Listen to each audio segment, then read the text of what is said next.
자, 우리 학생들 그럼 2교시 시작하도록 할게요. 우리 1교시 마지막에서 토퍼스, 통풍 결절과 스프레인, 염좌에 대해서 공부를 했고요. 네. 자, 여기 보시면 스프레인 같은 경우는 이렇게 발목, 앵클 스프레인이 굉장히 많이 발생을 해요. 그래서 우리 걸음걸이 잘 해야 되고, 신발, 우리 이제 뭐 신발의 굽이 너무 높거나 아니면은 신발이 나한테 맞지 않거나 그러면은 이렇게 스프레인을 많이 경험을 하게 되는데요. 이렇게 스프레인 같은 경우는 스웰로잉, 붓기도 하고요. 잘못하면 인플라메이션, 염증이 발생을 하기도 하고요. 네, 이렇게 블러싱 이렇게 붉게 되거나 그래서 우리가 굉장히 이제 조심해야 되는 이런 상태를 스프레인이라고 합니다. 네. 그리고 뭐 심하면 리가멘트가 이제 그 손상, 데미지를 입기도 하죠. 그래서 요 스프레인 같은 경우는 무릎 관절보다는 발목 관절에 스프레인을 많이 이제 그 사고라든지 이런 것들에 당해서 오시는 케이스를 많이 본 것 같아요. 네. 저도 요 스프레인 한번 경험을 해봤었는데, 그러니까 이제 뭐 경사 있는 것을 못 보고 이제 잘못해갖고 접질려가지고 이제 스프레인 있었는데, 저는 진짜 거짓말 안 하고 골절된 줄 아세요. 그만큼 아팠거든요. 근데 나중에 엑스레이를 찍어봤더니 골절이 되거나 아니면 리가멘트가 손상을 입지 않았는데도 굉장히 많은 통증을 이제 경험을 했었던 기억이 있어요. 네, 그래서 조심하시고요, 우리 학생들도. 자, 그 다음에 이제 그 디스로케이션, 이제 그 로케이션이 위치잖아요. 예, 위치인데 여기 디스, 그래서 어긋났다, 탈구, 뭐 탈골, 예전에는 뭐 탈골이라는 말도 썼었는데요. 이제 어긋남, 탈구라고 해가지고요. 관절을 구성하는 뼈마디나 연골이나 인대의 조직이 정상적인 위치에서 범위를 벗어난, 예, 그러니까 바뀌는 이제 그 위치가 바뀐 요렇게 요 안에 있어야 되잖아요. 요 안에 있어야 되는데 요렇게 어긋난 요 상태를 디스로케이션이라고 합니다. 그래서 이제 이렇게 고관절에서도 많이 있고요. 자, 그 다음에 뼈. 그래서 로말 핑거 같은 뼈가 이렇게 위치를 했는데, 뭐 여기 보시면은 뼈가 이렇게 어긋나 가지고 디스로케이션 된 요 상태를 확인하실 수가 있습니다. 그래서 여기가 많이 좀 부어 있죠. 예. 그래서 이런 것들을 디스로케이션이라고 하고요. 그 다음에 subluxation이라고 해가지고 불완전 탈구 또는 불완전한 전이라고 하는데요. 아예 딱 벗어난 게 아니라 불완전하게 이렇게 위치가 어긋나 있는 이런 상태를 subluxation이라는 단어를 사용을 합니다. 그러니까 사실 탈구는 마찬가지인데요. 디스로케이션 같은 경우는 아예 정상 범위에서 완전히 어긋나 있는 상태를 디스로케이션, subluxation 같은 경우는 탈구가 되기는 했는데 조금 불안정하게 완전히 벗어나지는 않는 상태를 subluxation이라는 단어를 사용을 합니다. 자, 그 다음에 이제 우리 관절염에 대해서 잠깐 살펴볼 건데요. 요 관절염 같은 경우는 염증이잖아요. 염증인데 원인에 따라서 요 펄스가 있는 화농성이냐, 결핵성이냐, 매독성이냐에 따른 감염성 관절염이 있고요. 네. 그 다음에 류마티스성 관절염 많이 들어보셨죠? 그래서 류마티스에 의한 것이냐, 외상에 의한 것이냐, 이런 식으로 이제 관절염이 나뉘어지고요. 또 이게 급성이냐, 만성이냐, 이런 식으로 이제 그래서 뭐 급성이라고 하면은 앞에 어큐트라는 단어가 붙겠죠. 그리고 만성이라고 하면 이제 뭐 크로닉이라는 단어가 이제 들어갈 텐데요. 일단은 이제 종류별로 한번 살펴보면 관절염은 아스라이티스죠. 아스라이티스, 여기도 아스라이티스, 이렇게 관절염을 사용을 하는데요.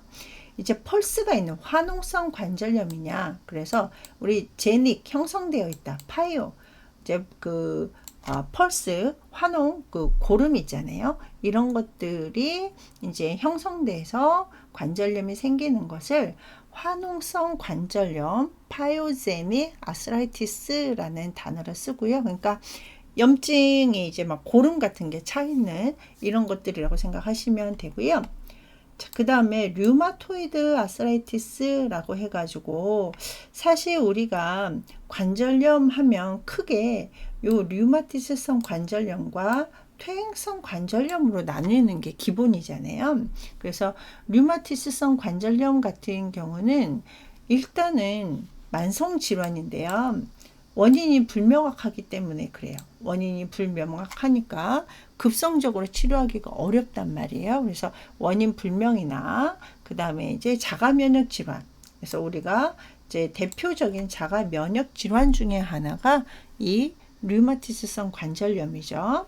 그리고 또 바이러스에 의한 이런 이제 만성 관절 질환을 류마티스 관절염. 그래서 이 류마티스성 관절염 같은 경우는요, 이렇게 여러 관절에 침범이 되어 있어요. 뭐 딱 한 관절, 뭐 무릎 관절, 뭐 손목 관절 이렇게 한 곳만 이제 침범한 게 아니라 여러 관절을 침범을 하면서요, 활액망이라든지 관절 구조 자체의 염증성 변화가 일어나고 그 다음에 뼈가 위축되기도 하고요.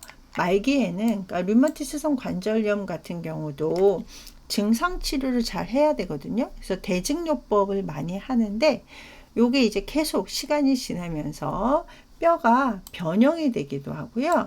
레지더티 강직이 발생하기도 하고 이래가지고 아무래도 이제 그 우리 일상생활 하는데 많이 편하게 움직일 수 있어야 되는데 그게 안 되는 이런 경우가 이제 요 류마티스성 관절염. 물론 퇴행성 관절염도 나중에는 좀 이제 그 편하게 움직일 수 있는 거는 아니에요. 근데 이제 요 뼈의 변형이나 강직 이런 것들이 류마티스성 관절염 같은 경우는 이제 원인을 파악하기 어려우니까 더 심하고요. 요 오스테오아스라이티스, 오스테오는 뼈잖아요. 그래서 뼈 관절염 또는 골 관절염이라는 단어를 쓰는데요. 이 오스테오아스라이티스가 대표적으로 퇴행성 특징을 갖고 있어서, 그래서 퇴행성, 디제너레이티브, 퇴행성 특징을 갖고 있기 때문에 이 뼈 관절염 또는 골 관절염이라는 단어보다는 퇴행성 관절염이라는 단어를 더 많이 써요. 그래서 여기 보시면 네, 오스테오아스라이티스인데 디제너레이티브 아스라이티스 요거를 이제 같이 쓰거든요. 근데 얘 같은 경우는 조금 그 나이가 들면서 관절의 연골이 퇴화되기도 하고 낡기도 하고 이러면서 그 주변 조직에 그 염증을 유발시키는 요 시간이 지나면서, 그러니까 요 디제너레이티브 아스라이티스 같은 경우는 아무래도 젊은 층보다는 좀 중장년층 이후에 환자분들이 더 많이 생기고요. 류마티스성 관절염 같은 경우는 그래도 조금 젊은 층에서부터, 왜냐면 자가 면역 질환이다 보니까 젊은 층에서부터도 발생을 하는 게 류마티스성 관절염이죠. 그러니까 요 두 개의 차이도 조금 같이 기억을 해 주시면 될 것 같고요. 자, 그 다음에 이제 고티라고 해서 아까 이제 그 통풍 결절 할 때 잠깐 설명을 드렸었는데요.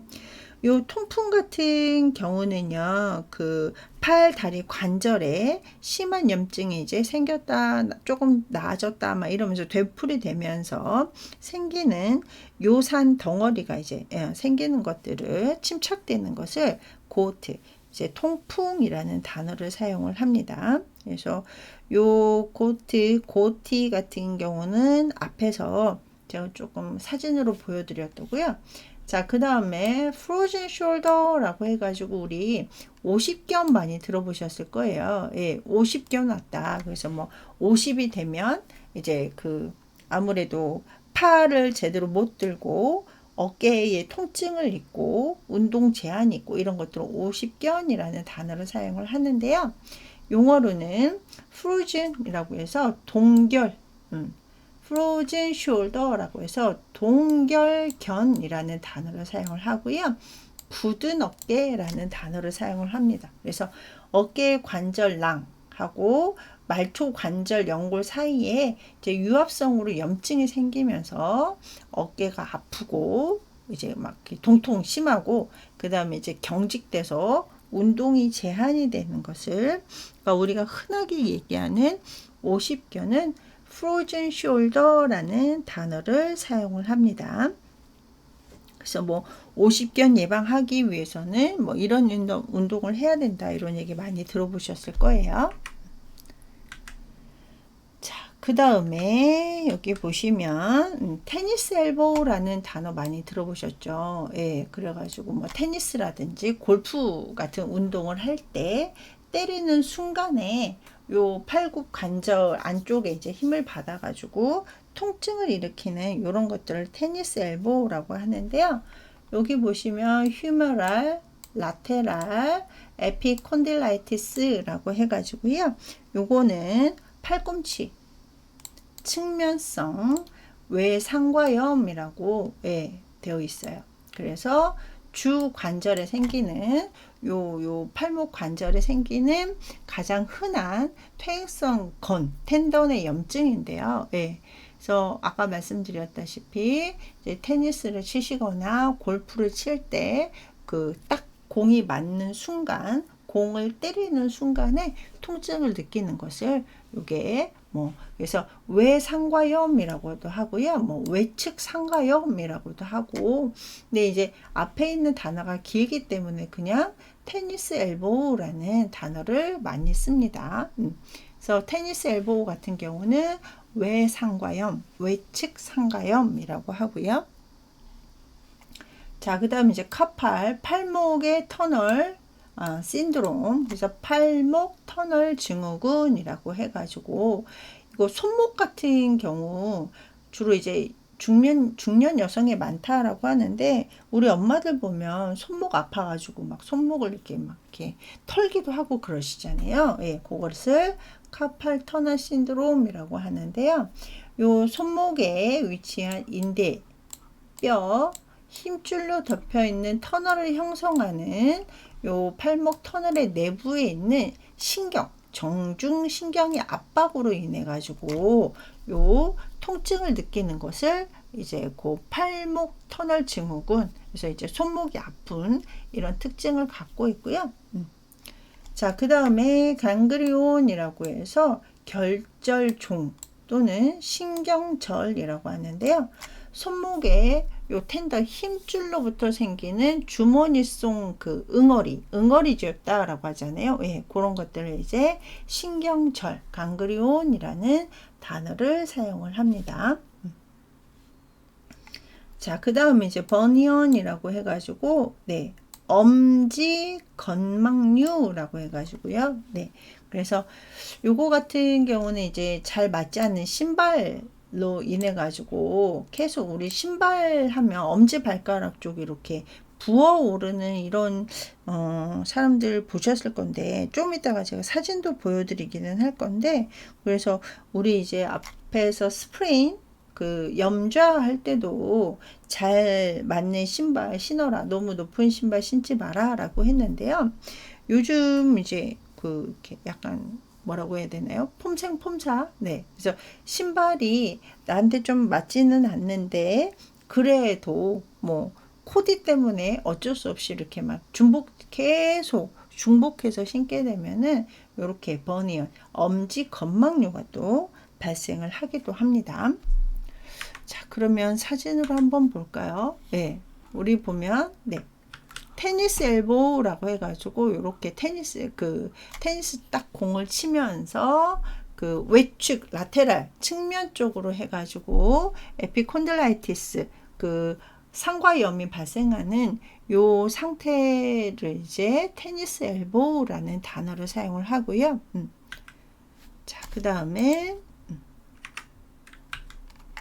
여기 보시면 카팔 터널 신드롬이라고 해가지고 여기 이제 그 힘줄이 있잖아요. 예, 힘줄이 이 인대 인대가 이제 생기면서 요 속에 있는 신경을 이제 자극을 해가지고 압박을 해가지고 여기가 이제 통증을 느끼는, 예, 여기 이제 붉은색이 통증을 느끼고 뭐 이런 것들이거든요. 예, 그래서 이제 여자분들, 그러니까 좀 엄마, 중년 여성이신 분들이 많이 아파라고 하시는 요것을 이제 그 팔목 터널 증후군, 카팔 터널 신드롬이라는 단어를 사용을 합니다.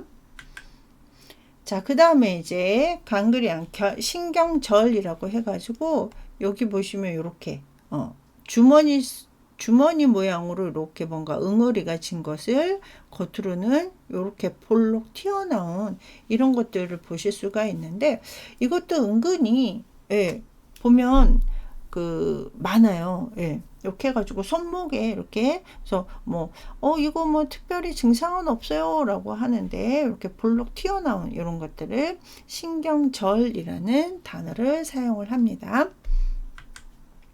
자, 그 다음 이제 버니언이라고 해가지고 엄지건망류라고 해가지고 여기 보시면 이렇게 비정상적으로 부어오른, 예, 요것을 이제 확인을 하실 수가 있습니다. 그래서 엄지 발가락과 첫 번째, 예, 요 중족골 사이에 비정상적으로 부어 있는 이런 것들이죠. 그래서 아무래도 좀 남성보다는 여성이신 분들 발 보면 요 그 엄지 건망류를 많이 또 보실 수가 있습니다. 자, 그 다음에 HIVD 같은 경우는 그 맨 처음에 저희가 약어할 때 했던 기억이 있는데요. HIV, herniation of intervertebral disc라고 해가지고 우리 이제 그 추간판이 이제 그 탈출된 이런 상태인 거죠. 그래서 추간판 허니아 형성, 추간판 전위, 추간판 탈출증 많이 쓰는데요. 예. 그래서 추간 원판이 요 그 척추관을 이탈을 해가지고 신경근을 압박을 하면서 우리 통증을 느끼는, 그래서 우리 좌골신경통, 사이아디카라든지 요통, 백페인을 이제 호소를 하죠. 예. 심하면 이제 신경 손상해서 수술을 해야 된다던가 이런 이제 경우를 발생할 수 있는 게 HIVD, herniation of intervertebral disc. 네, 그래서 우리가 보통 이제 디스크라는 말을 많이 쓰는데요. 이제부터는 HIVD라는 약어를 많이 쓰시면 되실 것 같고요. 자, 그 다음에 이제 트리거 핑거라고 해가지고 방아쇠 손가락이라고 해가지고요. 요 그 이제 엄지 손가락 같은 경우가 이제 굴곡이 되거나 이런 것들 신전이 잘 안 되는 이런 것들 방아쇠 모양의 손가락이다라고 해서 트리거 핑거라는 단어를 사용을 하고요. 자, 그 다음에 멜러 핑거라고 해가지고 요 멜럿이라는 뜻은 망치. 그래서 멜러 핑거는 망치 손가락인데요. 요 트리거 핑거든 멜러 핑거든 어쨌거나 이거는 약간 그 관절에 문제가 발생을 하면서 이제 그 뼈가 굳어서 움직일 수 없는 약간 이상한 모양의 손가락이 되는 것을 트리거 핑거, 멜러 핑거라고 합니다. 자, 그럼 한번 살펴볼까요? 예, 요거는 이제 HIVD 이렇게 탈출을 해가지고 이제 그 압박이 되면서 통증을 느끼는 이런 것들을 이제 HIVD라고 하고요. 자, 그 다음에 트리거 핑거 같은 경우는 이렇게 텐던이 이제 부어오르면서 얘가 이렇게, 예, 굳었죠? 자, 이렇게 보시면 이렇게 굳어서 벤트 굴곡이 돼가지고 이제 이렇게 펴기가 어려운 요런 상태를 이제 트리거 핑거라고 합니다. 우리 그 총 같은 거 쏠 때 두 번째 손가락이 이렇게 굽어지잖아요. 그 상태에서 이제 그 이렇게 펴지지가 않는 요런 상태를 트리거 핑거라고 하고요. 자, 그 다음에 멜러 핑거 같은 경우는요, 예, 요렇게 이제 그 망치 모양처럼 이렇게 톡톡 치는 망치 모양처럼 이렇게 변형이 돼서 이렇게 펴지지가 않는 신전할 수 없게 만들어진 이런 굴곡된 상태를 멜러 핑거라고 합니다. 자, 그 다음에 이제 관절에서 우리 종양을 볼게요. 네, 종양 같은 경우는 우리가 보통 오마, 무슨 종이라는 단어를 쓸 때는 오마, 그 다음에 종에서 우리 종양 같은 경우는 살코마냐, 칼시노마냐, 뭐 이런 식으로 이제 많이 구분을 할 수 있다라고 지난번에 말씀드렸죠. 근데 이제 우리 섬유 파이브로의 섬유종, 종양이 생긴 것을 파이브로마라고 해가지고요. 피하 조직이라든지 심부 조직에 발생을 해가지고 이제 아무래도 좀 오마라는 단어를 쓰면 양성일 때 오마라는 말을 쓰거든요. 예. 그래서 여기 보시면 파이브로마라고 해가지고 섬유종처럼 이렇게 본 것을 이제 이렇게 되어 있는 것을 확인할 수 있고요. 자, 그 다음에 시노비알은 우리가 이제 윤활막이었죠. 예, 활막 또는 뭐 이제 건초, 점액낭 요런 데서 살코마, 살코마는 육종이라고 해서 악성 종양이에요. 예, 그래서 시노비알 살코마라고 하면은 우리가 윤활막 육종이라는 단어를 쓰는데요. 이 시노비아 살코마 같은 경우는 무릎 관절이라든지 발 관절에서 많이 발생하는 것을 확인을 하실 수가 있습니다. 자, 네, 여기 보시면 네, 무릎 관절이라든지 이런 데서 네, 이제 이렇게 종양이 생겨 있는 것을 보실 수가 있죠. 네. 그래서 요거 같은 경우는 우리가 이제 보통 육종 같은 경우도 관절이라든지 근육이라든지 뼈 이런 데서 이제 많이 발생을 하거든요. 네. 자, 그 다음에 이제 수술 용어를 살펴볼게요. 네, 수술 용어. 수술할 때 많이 또 전미사, 오토미, 액토미, 데시스, 플라스티 이렇게 이제 그 앞에다가 이제 어근이 뭐냐에 따라서 달라지기는 하지만 그래도 우리가 이제 의미로 살펴보자면 아스로토미라고 해가지고 오토미는 절개하는 거잖아요. 관절을 절개하는 건데 우리 아스로센테시스 뒤에서 보기는 할 테지만 관절 천장 그래서 센테시스 이렇게 이제 빼내려면 일단은 절개를 인시전을 넣어야 되기 때문에 우리가 이제 관절 절개술 후에 이제 관절 천자가 이루어지는 경우도 좀 있거든요. 그래서 이곳을 아스로토미 관절 절개술이라는 단어를 쓰고요. 액토미는 절제술이죠. 네, 액토미. 그래서 아스렉토미 같은 경우는 관절을 이제 절제해가지고 이렇게 드러내는, 그러니까 뭐 관절의 움직임이라든지 뭐 이런 것들을 위해서 성형을 할 때도 요 액토미를 또 하기도 합니다. 자, 그 다음에 데시스 같은 경우는 고정술이죠. 고정술. 아스로데시스 같은 경우는 관절 고정술인데요. 얘 같은 경우는 여기 보시면 관절의 안정성 유지 목적으로, 그러니까 관절을 안전하게 유지하기 위해서 관절을 이루는 위쪽 뼈와 아래쪽 뼈를 결합시켜 가지고 관절의 움직임을 아예 없애는 수술이에요. 그래서 우리 관절 같은 경우는 섬유관절 빼놓고는 윤활관절은 다 움직일 수 있잖아요. 움직일 수 있는데 얘가 이제 너무 이렇게 움직이다가 더 손상이 되거나 다른 2차적인 손상이나 질환이 좀 생길 수 있을 것 같다라고 하면은 관절의 안전성 유지 목적으로 해가지고 뼈를 아예 그냥 이렇게 묶어 놔가지고 못 움직이게 하는 이런 것들을 아스로데시스라는 단어를 사용을 합니다. 자, 그 다음 이제 플라스틱 성형술 또는 형성술이라고 해서 아스로플라스티 같은 경우는 관절을 여기 보시면 이제 좀 고정술하고는 좀 반대 딱 반대라고 하기는 그렇지만 이 강직된 관절에 움직일 수 있도록 운동성 부여라든지 관절의 안전성과 통증 완화 목적으로 인해 가지고 관절을 성형하는 거예요. 예. 그래서 성형을 할 때 이제 뭐 새로운 걸 집어 넣는다던가 뭐 이물질을 삽입을 한다던가 이런 것들인데요. 우리가 보통 이제 이 관절 성형술 아스로플라스티 같은 경우는요. 리플레이스먼트 그 다음에 아스로플라스티라고 해서 치환 리플레이스먼트 다시 뭔가 이렇게 집어 넣어 가지고 하는 것들을 이제 치환술이라고 하는데요. 우리 관절 성형술에서 형성술에서 이 치환술 같은 경우는요 힙 조인트라든지 아니면 니 조인트 같은 경우를 많이 하거든요.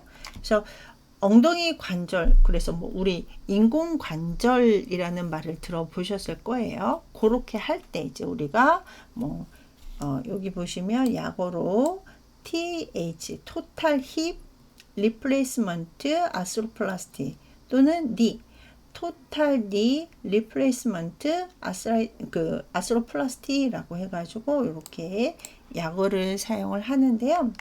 이 관절 형성술 같은 경우는 사실 예전에는 이렇게 엉덩이 관절 사진을 한번 볼까요? 네.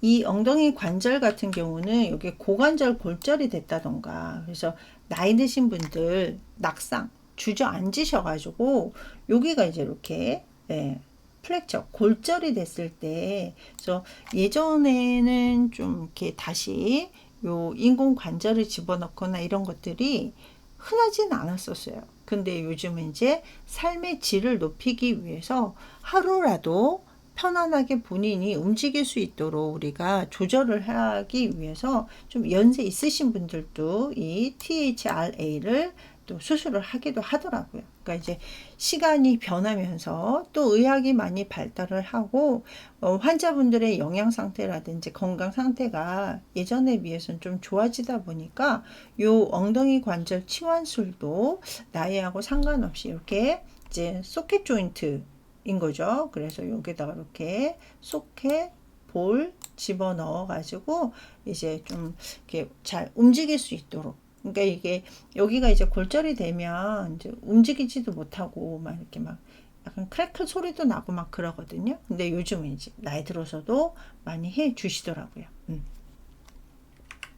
자, 그 다음에 니 조인트. 네.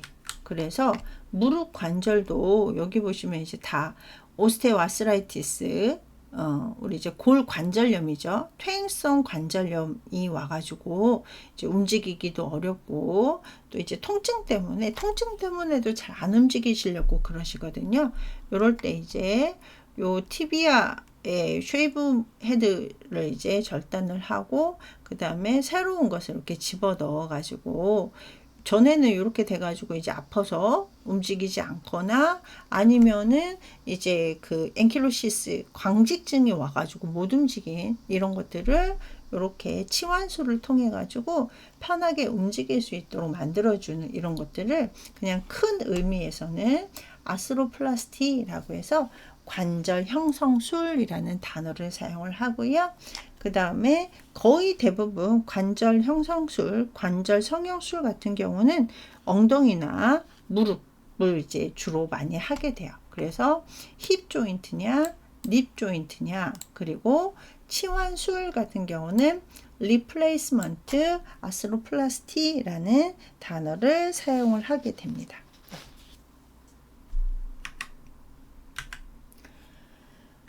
그 다음에 라이시스 그래서 이제 뭐 이렇게 분리시키는 박리시키는 이런 것들 해리술이라고 하고요.